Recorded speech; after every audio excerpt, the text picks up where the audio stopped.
What's poppin', y'all? Welcome back to another episode of NBA Weekly. I'm your host, Pee Wee the Plug, and in today's episode, I'm going to be reacting to y'all hottest takes entering this NBA season. Before we dive into that, though, I just want to remind you guys, make sure y'all smashing that like button for your boy to get these videos out to a wider audience.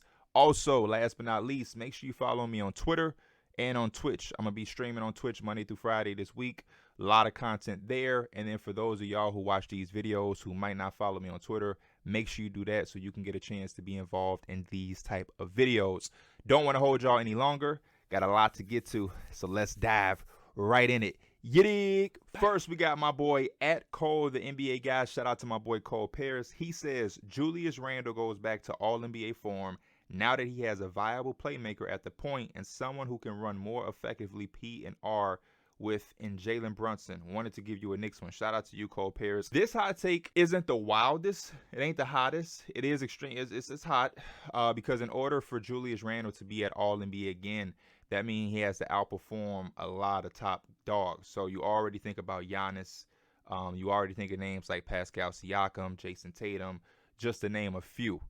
So that means Julius Randle would have to play kind of out of his mind again. Now, I can agree that I do expect Julius Randle to have a better year than last year, but All NBA might be a little too rich for me. And as a Knicks fan, we don't even want Julius Randle to play All NBA. That's not where our expectations for him. I don't want it to seem like it's either All NBA again or he's just trash. But we need more leadership. We need more versatility, more willingness to play without the basketball. And when things don't go right, to also continue to be a good teammate and show good body language and just those little things that we didn't see last year when things were going wrong. But I'll tell you this, if Julius Randle is at all in the conversation to be even an all-star again, I think my Knicks make the playoffs pretty easily. I like the depth I've seen in the preseason. I think RJ is going to be solid. I think Jalen Brunson is going to be real nice. Hopefully Mitch Robinson is going to be locked in. But you tell me Julius Randle is somewhat near that range again, I feel happy as a Knicks fan if that's the case. Next, we got my boy at BLIK Part 4. Shout out to Ball Like I'm Kobe. He says DG All NBA, which is Darius Garland. He's a Cavs fan. And we top 3 stamped. But then he says, besides us, Jokic three-peats and gets his first ring. That's the part I'm going to pay attention to, Ball Like I'm Kobe. Jokic getting his 3rd consecutive MVP has been kind of a little topic on our podcast because KB is always talking about the voter fatigue thing, and I agree with it. It is real. But I think Jokic is in an interesting place because though voters fatigue is real, he's also getting 2 of his best players back on his team. So for him to get the MVP without those 2 and for them to get them back and potentially be one of the best teams in the league if they can continue to stay healthy, and we know what he's going to do with the metrics and the numbers and the triple-doubles and the game-winning plays and everything that he does, I definitely think he can position himself to be in a conversation for his 3rd consecutive MVP. Everything matches up. He's one of the most unique players in the game. I don't know anybody that just doesn't love his game. So I think Jokic could be positioned to win his 3rd MVP. And then a cherry on top, if Jokic wins a championship while also winning his back-to-back-to-back MVP, we have to start a conversation on where's Jokic all time. The same way we're doing the same for Giannis. Jokic has to start cementing himself in an all-time type conversation, especially with so much time left in his career, knock on wood. But I think we would have to start that conversation if Jokic was to three-peat and also get his first ring. That would be a crazy thing to think about. Next, we got @_Mr. Wavy. Shout out to my guy Daniel. He says this will be the worst season of Aiden's career, and he will request a trade midseason. I think this is extremely interesting because I think Aiden has all the motivation to have one of his better years. But the thing about it is, does Aiden request a trade regardless? Like, even if the exact opposite of his take happens, like if Aiden has his best start of his career ever, does Aiden still request a trade? Aiden is definitely not happy in Phoenix. And that's the crazy thing about them bringing him back is that this was expected, in my opinion. You go out and you express in every way, not even with your words, but more so your actions, by saying that he's kind of replaceable to what y'all do. Because y'all paid Mikal Bridges handsomely and happily. There was nothing going back and forth there. Obviously, you paid Devin Booker, but then you paid Chris Paul. But now it's like Aiden, your former #1 overall pick, who has helped y'all, and he has his ups and downs, but so have everybody on that roster. Y'all went every extreme measure to not give this guy his money. And then even the disagreement between him and Monty Williams, and they haven't talked all summer. There's a lot going on there in that relationship that makes me believe, does he have to have his worst career year to request a trade? This guy might be an all-star this year and still want to get out of there. I watched the media day. I've seen interviews. His tone and his answers are very like, I'm just here because I have to be. But if there was any way I could not be here, I would dip. And that's going to be a lingering topic going on throughout the season, is if he's having his best year, or even if the Suns are winning, the Suns may feel the same way and say, yeah, we just brought him back in order to make sure we don't lose him for nothing. So I'm going to keep my eye out that topic, because that could get very, very interesting and messy very, very quickly. Next, we got my guy Hag Gricor. I'm probably not pronouncing that right. Hopefully I am. If I'm pronouncing anybody's name wrong, feel free to correct me in the comments and on Twitter. I hate butchering anybody's name. So please let me know if I'm messing anyone's names up. But he says, I genuinely believe that despite Garland, Mobley, Allen, and etc., the addition of Dono, the Cavs will still end up as a play-in team. Now, that's one of the hottest takes I've heard surrounding the Cavaliers. I think everybody I've talked to personally, they have them as one of those locks to be a top 16 in the East.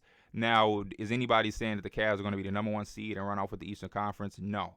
But I think to say they're still a playoff team, because they were pretty much still a play-in team. They were pretty much a non-play-in team last year until the injuries piled up on them in that last leg of the regular season. So now you take that same core, you bring them back, you add a year of Evan Mobley, you add another year of their chemistry, you add an extra year of Garland and his confidence at all-time level. Jared Allen just been an all-star. His confidence is up. And then you bring in a motivated Donovan Mitchell who just got traded. That's a hot take. That may be a hot take for me. I think I'm going to disagree. I think I can see the Cavs easily being one of the best 6 teams out east and solidifying themselves to not have to play in the play-in. But because everything in the NBA is unpredictable when it comes to health and fit and everything like that, there is a possibility, a slim one in my mind, that there could be some growing pains early on in the season, or, God forbid anybody gets hurt. Then, yeah, I can see them being a play-in team. But if we're going into the season expecting this team to be at full strength, I highly doubt they're a playing team. I just don't see it personally. Next up, we got my guy at Huge Problem 123. He says the Warriors will fall apart if they don't have Draymond. To me, this is an interesting topic. I would love to hear a lot of opinions on this, because I've seen split decisions thus far. I've seen people say, yeah, the Warriors can't afford to lose Draymond. What he brings to them is too valuable and it can't be replaced. But I've also seen another half of people that's like, though Draymond brings a lot to the table and does a lot for the Warriors, at this point, he can be replaced, because his voice as a leader maybe have run out. The big brother role he's been accustomed to playing during his dynasty may not hit the same after this. If that emotional strength or leadership that he adds has always been one of the main qualities, if he can no longer bring that to the table, the now on-floor, on-court attributes can maybe be replaced. You know what I mean? Jonathan Kuminga was very young last year. Who knows what he's going to look like in a year 2? James Wiseman is back. There's a lot that people don't consider when they talk about Draymond and his value. That's not me saying Draymond isn't valuable, because obviously he is. That system, him, Clay, and Steph always are going to be valuable to that system because they know it like the back of their hand. But a full year of having Wiseman, having Kuminga, you still got Looney. You know what I mean? Jordan Poole is still there. They're going to be a very, very good team. And if they could somehow, get Kuminga to really kind of fill some of that void, Draymond could be replaceable. He could be replaceable. It's very interesting. I'm not picking a side yet, but I kind of see both perspectives. There was definitely times throughout the playoffs where it was like, oh, yeah, they need Draymond. But then there was times where they had to sit Draymond and bench him. And it just was what it was. He was hurting the team being on the floor more than he was helping it at certain points in the finals. So with extra years added to their young guys, it makes his role slimmer and slimmer and slimmer, or his value as it coexists with the Warriors. Because if Jonathan Kuminga has an explosive second-year breakout, Draymond's value probably isn't as much. So I would love to continue to hear conversations around that topic from all type of perspectives. That was a very, very good one. My boy at Lorenzo One of None says Zion wins the 2023 MVP award. I'm not too mad at that one. Me and Contrell, I think months ago, during the offseason was talking about Zion being a dark horse for us. Just because when you look at the Pelicans, the amount of talent that they have, how good they're going to be. They showed us how a glimpse of how good they can be last year at the end and during the playoffs. Without Zion, they were really, really good. So then you add in Zion. We know how he's going to perform when he's healthy and at his best. This is a guy that's averaging 25 plus on almost 70% from the field, just unstoppable force. And now you add C.J. McCollum, the defense of Herb Jones. You got Troy Murphy, Alvarado, Dyson Daniels, Devontae Graham, Jackson Hayes, Larry Nance. Those are all bench pieces. Then we get into the starters. A lot of the last ones was bench pieces. Then we get into starters: C.J., Herb, Ingram, Valanciunas. You got guys who are pretty solid at their position. I think Valanciunas is one of the most underrated bigs. I think Brandon Ingram is an underrated wing. I think C.J. McCollum has been underrated as a combo guard, point guard role for the Pelicans. Herb Jones is obviously not underrated on the defensive side of the basketball. And then, boom, you drop in Zion. This team could be fun, exciting, and they can have the jump the Grizzlies did and be as high as the number 2 seed in my mind. And if Zion is backing that up with MVP-type performances, it's not that far-fetched to me. It's not that far-fetched. So I love that take, actually, as a dark horse. And I can't wait to see how good the Pelicans are going to be. Shout out to my guy, Nigel K Sports. He says, Mavericks are in the play-in. The loss of Brunson hurts more than people think, and the defense goes back to being average. Luka will have to do even more than he normally does. It's hard for me to see the Mavericks being a play-in team because I think you have to consider the fact that, yes, they lost Brunson, but they gained Christian Wood. They gained JaVale McGee, and they're going to get Tim Hardaway Jr. back. So you lose one, but you also are getting 3 key pieces back. So I would picture the starting lineup being something like Luka, Reggie Bullock, Dorian Finney-Smith, and Josh Green, right? So now your bench has Spencer Dinwiddie, Christian Wood, Maxi Kleber, Dwight Powell, Tim Hardaway Jr. If Tim Hardaway Jr. doesn't start, obviously, but you're going to have extreme depth. I think their depth is the best it's been since they've had Luka. And I honestly think that the defense is going to go up because JaVale McGee is going to fit great into that defense. And now you bring in some of those defensive pieces that you had starting off the bench. And you're going to be able to hide Christian Wood and not depend on him to be a rim protector or anything. He's not. I think the Mavericks are going to be very, very good. And I love the fact that they don't have to start Spencer Dinwiddie. Spencer Dinwiddie now goes into the Jalen Brunson role.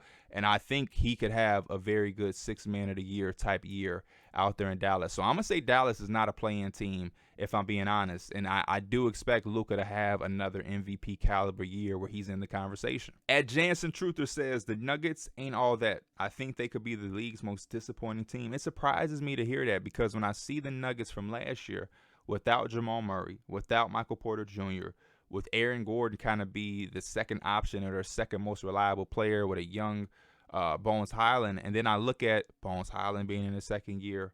I think about the KCP addition, the Bruce Brown addition.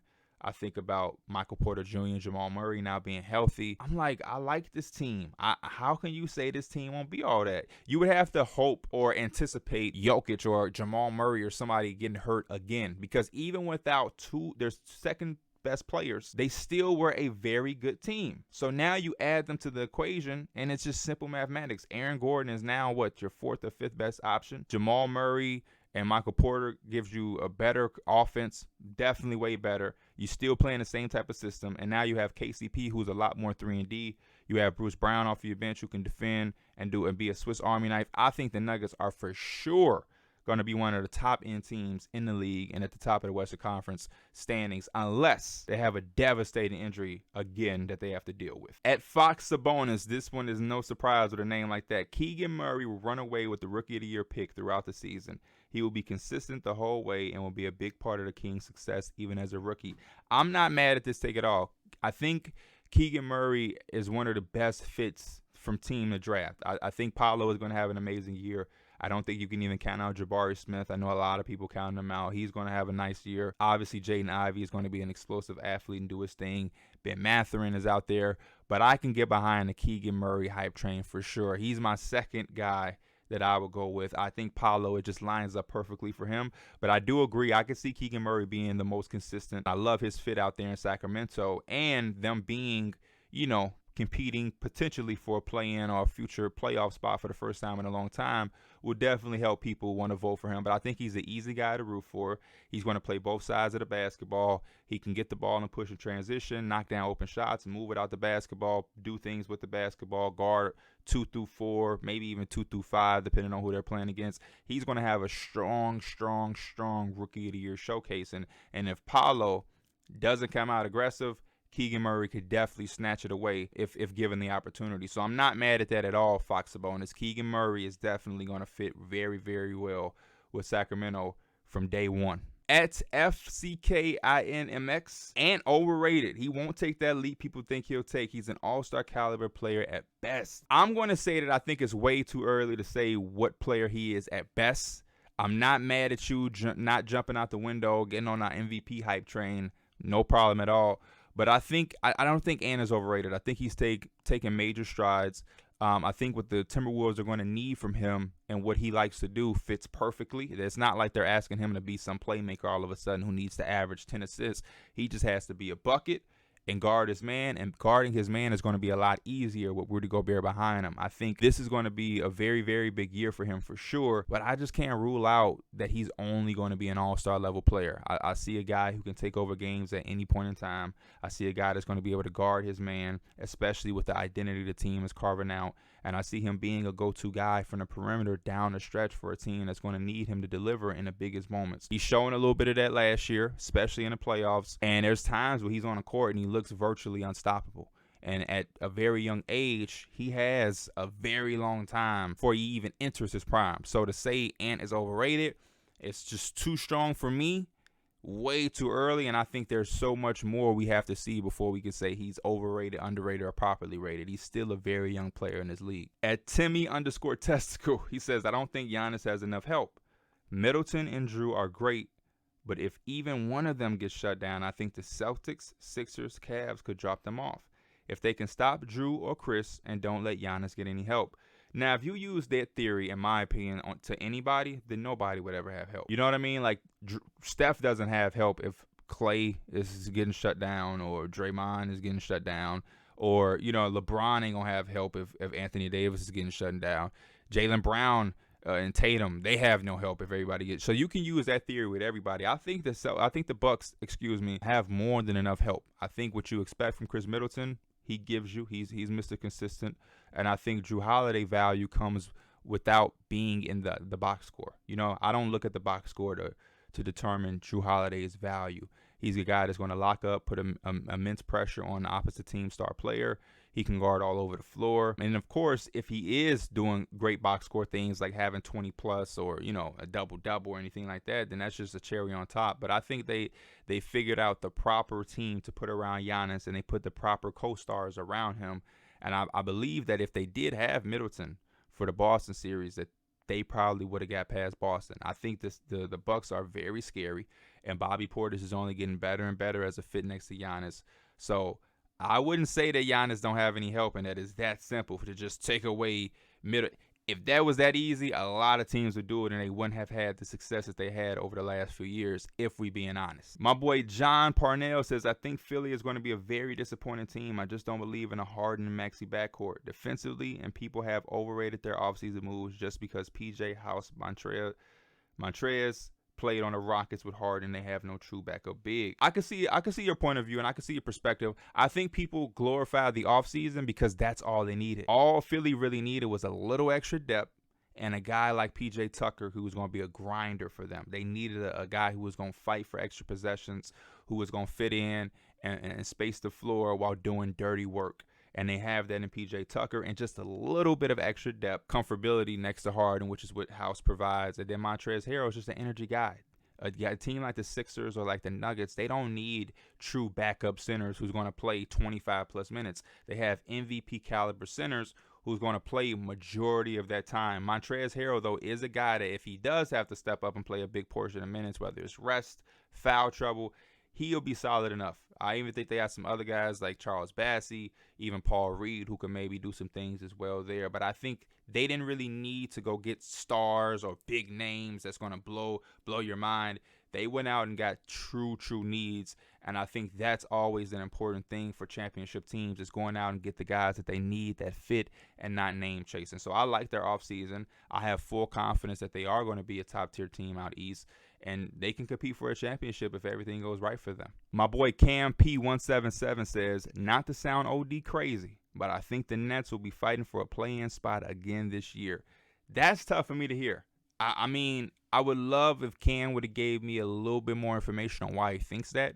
Is he looking at them as a team that's just always going to have guys hurt? Like, does he think Kyrie is just always going to play around 40 games? Does he think the Ben Simmons experiment is just not going to work? Like, because when you look at this team on paper and you look at the position that they're in after everything they've overcome this offseason as far as Kyrie's contract, KD trade requests, Ben Simmons back, the coaching, and the general manager, it's like they've had a lot. And I think they have a team and a locker room where everybody has something to prove, and they have something to prove for themselves that gives them extra motivation and confidence. It doesn't always work like that, I'm aware.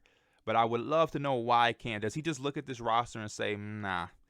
Because there's a lot to like when you just look at the names. There's a lot to like, and there's a lot of different ways that they can have success. So it's hard for me to picture them as a team that just is going to just, again, not be that good if I'm looking at them as a full, healthy roster. My boy Joelle V. Moran, shout out to my boy Joelle from Pick a Side Podcast. He says, Wolves or Nuggets win the championship. The Nuggets, when I could see.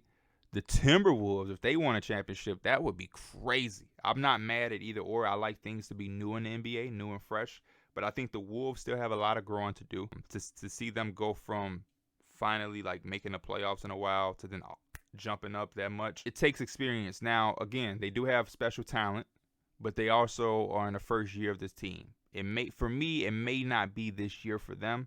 They may just need a playoff run to understand what that looks like, how that feels, and what that ensues. And then the Nuggets, I think they've been through playoff runs before. I think they have a little bit more experience. I think they're a little bit more prepared to have a championship run to ultimately be the champion. So the Nuggets I can get with. The Wolves is still a little early, though I do like their team, and I think they're going to make a lot of noise. This may just be the year where they figure out what it's like to be in a playoff run versus actually making it happen.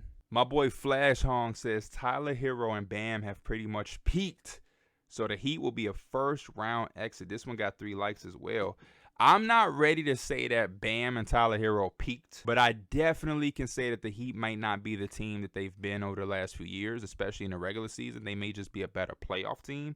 But I'm not ready to say that those guys peaked at all. They're still so young. And I think one season can change everything for you. So if Bam just comes out aggressive as hell offensively and does what he does on the defensive side of the basketball, I think a lot of people look at him different. Bam still has potential that he could tap into. Same with Tyler Hero. Now, I am understanding why people feel that way about Tyler Hero because he look at him and he's like one-dimensional.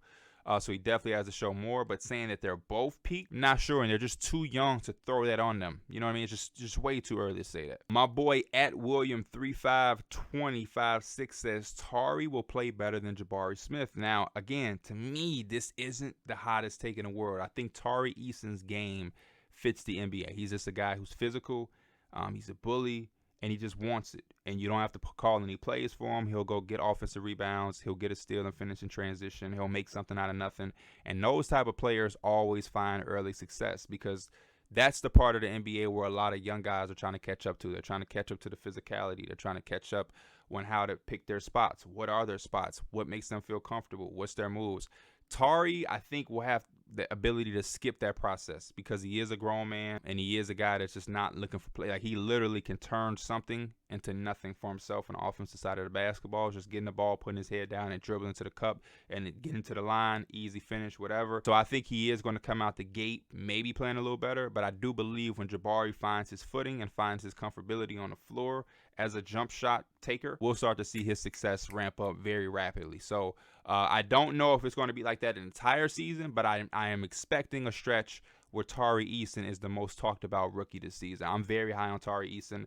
I think he could be a dark horse rookie of the year candidate because I think people are going to fall in love with his game, and I think he has the ability to have consistency at an early age due to how he plays. My boy Joel Dells from the Pick a Side podcast says Jalen Brown All-NBA season. I'm not mad at this take at all. I think Jalen Brown could be All-NBA. I only got one shooting guard over him, which is Devin Booker. I think DeMar DeRozan is going to be a forward again, but even if he is a shooting guard or whatever, however they want to play it for All-NBA, I think he won't have the same type of year. And I think Jalen Brown was the second best shooting guard. I prefer Zach LaVine over Jalen Brown, but based off last season, Jalen Brown showed a lot. So I think Jalen Brown could sneak into one of the 3 All-NBA teams for sure. The Celtics definitely are going to need the success because there's going to be guys out there hunting for one of those spots, one of those 3 spots. So we'll see, but I'm not mad at this at all. I think Jalen Brown could probably have one of his best years this year for sure. And then last but not least, my boy Nate Been Busy says Nuggets make the finals. Bulls miss the playoffs entirely. We have a new MVP crowned, and Portland finished with a better record than the Lakers. This is a great one to be last. Nuggets making the finals. We talked about that. I don't think that's far-fetched at all. Bulls missed the playoffs entirely. That would be super, super, super crazy, considering the fact that, they just poured so much money into Zach. They poured a lot of money into DeMar. DeMar had the year he had last year. Lonzo Ball they acquired, and then now his knee. Then you traded for Vucevic, and the Magic have Franz Wagner now. So to think of the Bulls missing the entire playoffs, that would be interesting because they would probably have to blow up that team one way or another. Some crazy changes would have to be made for them. I could see the Bulls making the play-in and losing because they have problems with health, but to miss the playoffs entirely, whew, man. We have a new MVP crown. I love anytime we can get a new MVP or a new team winning the finals. That would also go with my prediction. I got Luka to win MVP. Boom. Luka, Trae, somebody go out there and win MVP. And then Portland finishes with a better record than the Lakers. I like what both the Lakers and Portland have done this offseason. Portland adding Jeremy Grant, Gary Payton II. I like what they have. But the Lakers at full strength, they should be better than they were. And if the Lakers are healthy and Portland finds a way to be better, LeBron, that may not be the sunset place for you, man. That may not be the sunset place for you. We'll see. But I also can see the Blazers just not being good as well. Like the Blazers are better, but are the Blazers good like that? The West is stacked. That's gonna be interesting. That's gonna be real interesting. I appreciate everybody who submitted questions. Like I said, make sure you follow me on Twitter if you ever want to be in part or involved in one of these type of videos. I thank everybody who participated. Anything I said that you disagree with or any take that wasn't able to make it that you want to put in the comments, feel free to do that. As always, much appreciation to y'all. I'm Pee Wee the Plug. This is NBA Weekly. I'll see y'all next time. I'm out. Peace.